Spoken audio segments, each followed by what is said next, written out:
जय हिंद दोस्तों, मैं अजीत आचार्य आज अनुसंधान पर वीडियो बनाया हूँ। अनुसंधान अनुसंधान अनुशासन के साथ, अनुशासन मतलब वैज्ञानिक ढंग से किसी भी समस्या का समाधान निकालना अनुसंधान है। इंग्लिश में अनुसंधान को इंग्लिश में कहा जाता है रिसर्च।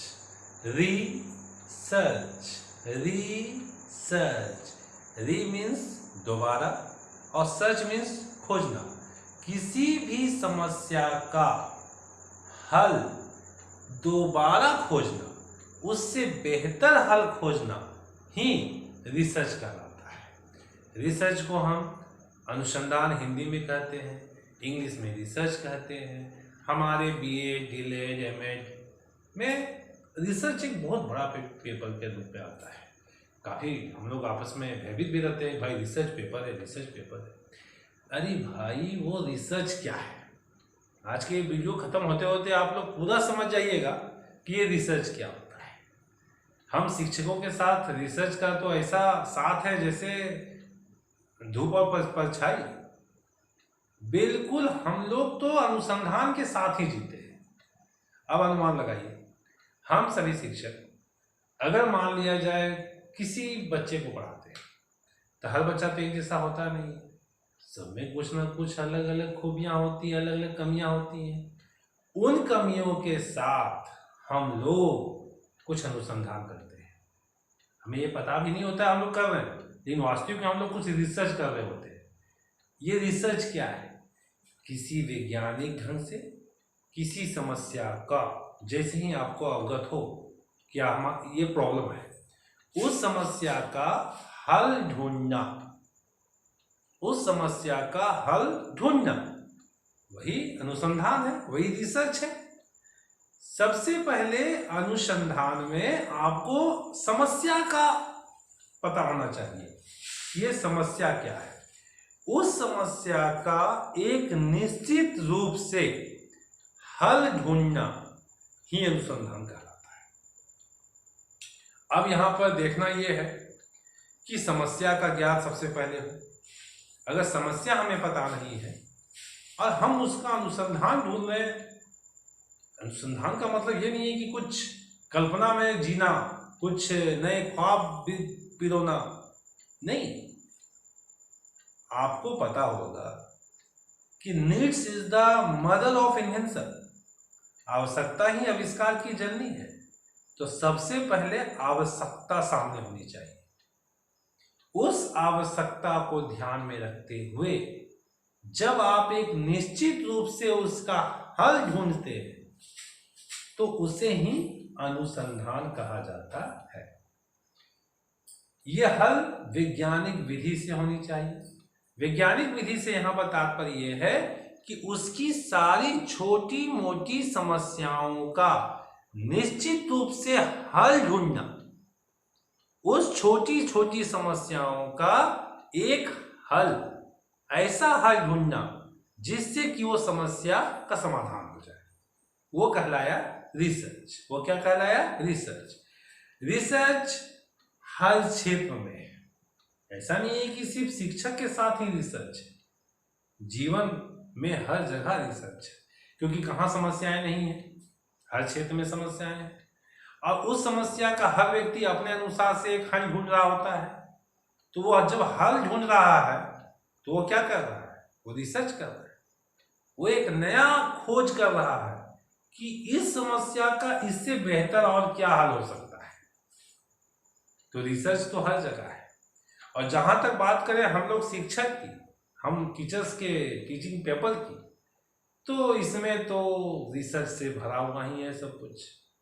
हर दिन नया माहौल, अलग अलग तरह के बच्चे, एक अलग समस्या के साथ अवगत होना, एक नई नई बातें। सर किसी को याद ही नहीं हो रहा है, सर मुझे समझ ही नहीं आ रहा है, मेरे मार्क्स इस बच्चे के क्यों कम आ रहे हैं, ये ऐसा क्यों है, ये वैसा क्यों है। ये समस्याएं हैं। और इन समस्याओं के साथ जब एक शिक्षक वैज्ञानिक विधि से एक उचित रूप से उस समस्या का जब हल ढूंढता है, उस समस्या का जब एक सॉल्यूशन पे आता है, तो उसे ही हम कहते हैं research, that complete that research.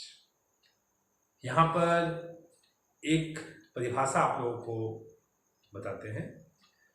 अनुसंधान ज्ञान के विकास, अनुसंधान ज्ञान के विकास की एक महत्वपूर्ण प्रक्रिया है।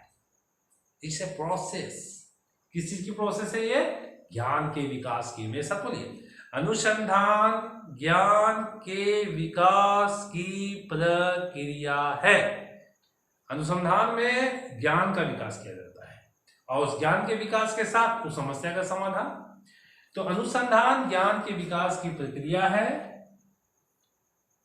केवल ज्ञान के विकास की ही नहीं, अपितु ये सामाजिक जीवन के विभिन्न क्षेत्रों में, जैसे हम लोग बात की कि अनुसंधान सिर्फ एक क्षेत्र में नहीं है, ज्ञान में नहीं, हर जगह है।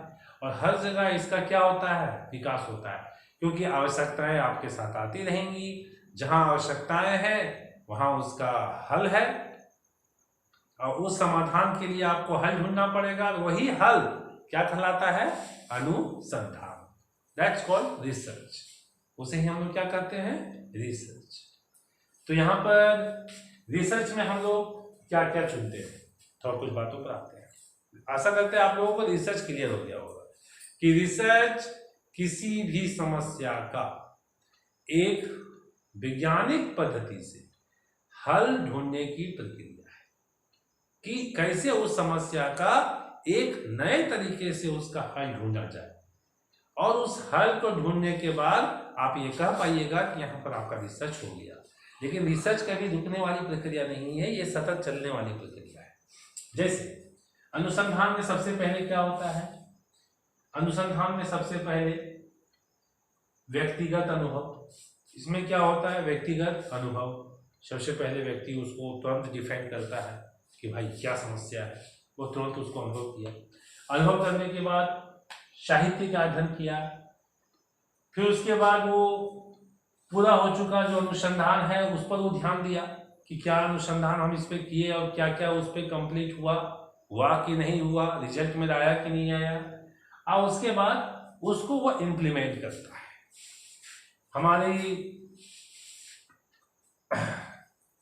अनुसंधान में एक विशिष्ट ज्ञान की होनी आवश्यकता है। क्या क्या आवश्यकताएं हैं अनुसंधान में?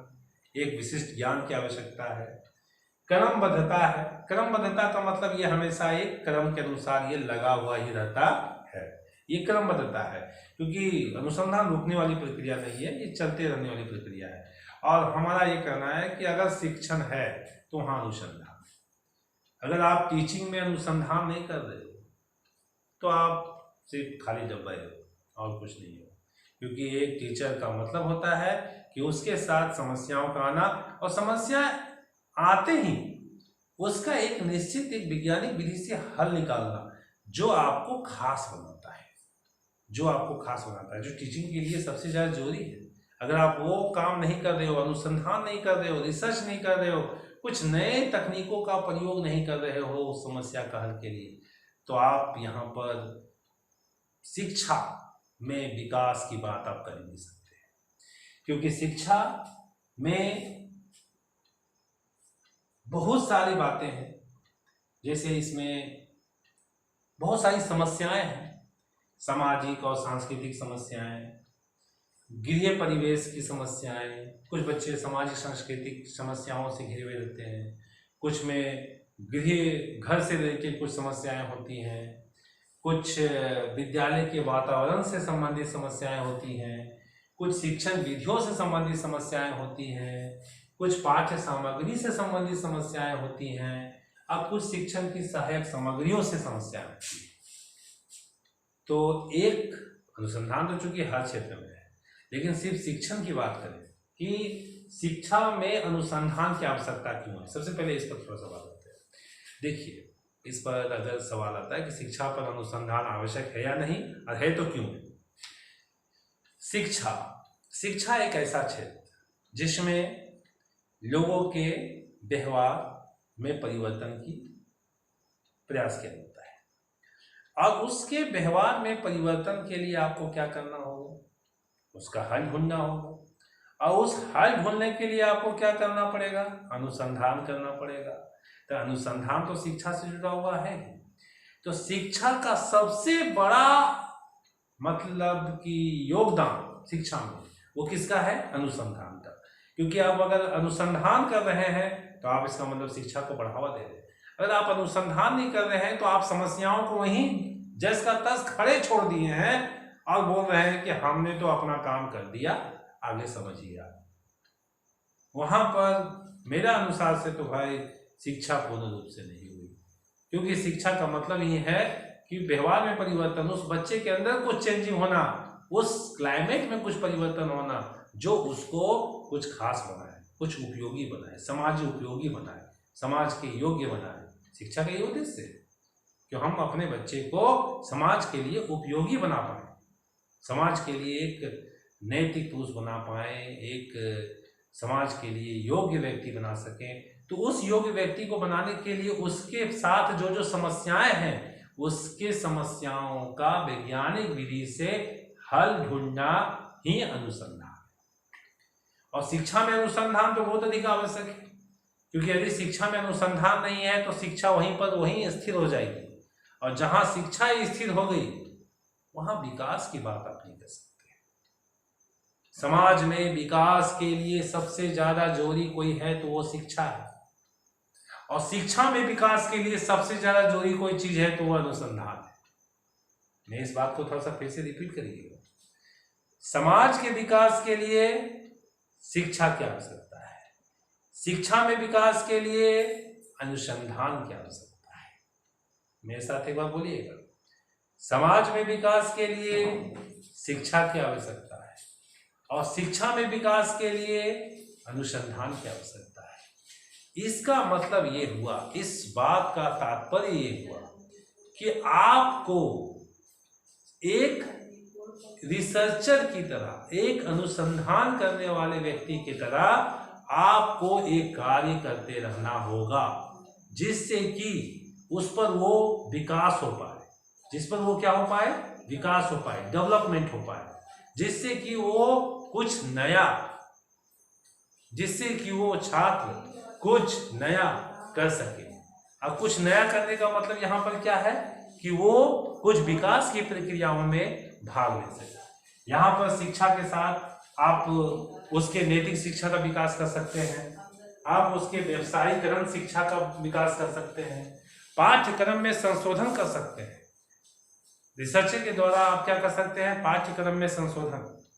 आप शिक्षक के साथ समस्याएं क्या क्या है, आप उसकी नैतिक शिक्षा, अब देखिए आज के डेट में नैतिक शिक्षा का बहुत समस्या आती है, नैतिक शिक्षा से रिलेटेड काफी समस्या है, उसका आप अनुसंधान कर सकते हैं। आप शिक्षा के व्यवसायीकरण जो होते जा रही है आज के डेट में, जो शिक्षा का मतलब व्यवसायीकरण होते जा रहा है, मतलब लोग एज ए बिजनेस की तरह इसको ट्रीट करते जा रहे हैं, तो उसमें सुधार के लिए आपको ये अनुसंधान की आवश्यकता है। पाठ्यक्रम जो आपका सिलेबस है, वो सिलेबस के अकॉर्डिंग आपको ध्यान में रखना है कि पाठ्यक्रम क्या उस हिसाब से चल रही है या कुछ गड़बड़ है, उसके लिए आपको अनुसंधान की आवश्यकता है। शिक्षा के क्षेत्र में तो अनुसंधान की आवश्यकता है ही। तो इस प्रकार के शिक्षा के क्षेत्र जो समस्याएं होती हैं उसमें भी अनुसंधान की आवश्यकता है। तो कुल मिलाकर ये समझ लीजिए कि शिक्षा का अनुसंधान के साथ बहुत ही गहरा संबंध है, और अनुसंधान जहाँ है वहाँ शिक्षा है, और जहाँ शिक्षा है वहाँ अनुसंधान है। आज के लिए इतना ही, फिर नेक्स्ट वीडियो में आपको आगे की बात बताते हैं कि शिक्षा अनुसंधान में और क्या हो सकता है। मेरे नेक्स्ट वीडियो को ध्यान से देखिएगा और thank you for watching this video. Thank you.